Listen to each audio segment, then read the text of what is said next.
Corona ভাইরাসের আচরণ যেন কিছুতেই থামছে না। দীর্ঘ বিরতির পর আবারও দেখা দিচ্ছে এর একাধিক নতুন ভ্যারিয়েন্ট। বাংলাদেশেও নতুন করে ধরা পড়েছে করোনা ভাইরাসের রূপ পরিবর্তিত দুটি ভ্যারিয়েন্ট। স্বাস্থ্য অধিদপ্তরের তথ্য অনুযায়ী চলতি জুন মাসের প্রথম 11 দিনেই দেশে নতুন করে 36 জন করোনায় আক্রান্ত হয়েছেন। মৃত্যু হয়েছে একজনের।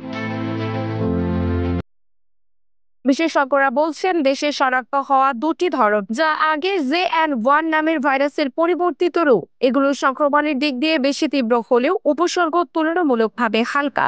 অনেক সময় আক্রান্ত ব্যক্তি বুঝতেই পারছেন না যে তিনি সংক্রমিত, ফলে অজান্তেই অন্যদের মধ্যে ছড়িয়ে দিচ্ছেন ভাইরাসটি।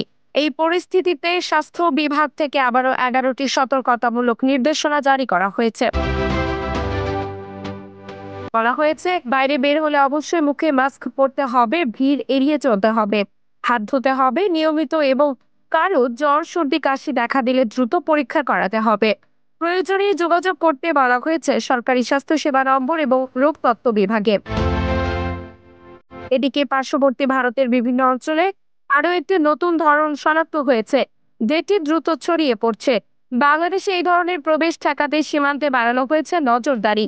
বিশেষজ্ঞদের মতে এখনো ভয় পাওয়ার কিছু নেই, তবে অবহেলা করলে পরিস্থিতি আবারও নিয়ন্ত্রণের বাইরে যেতে পারে।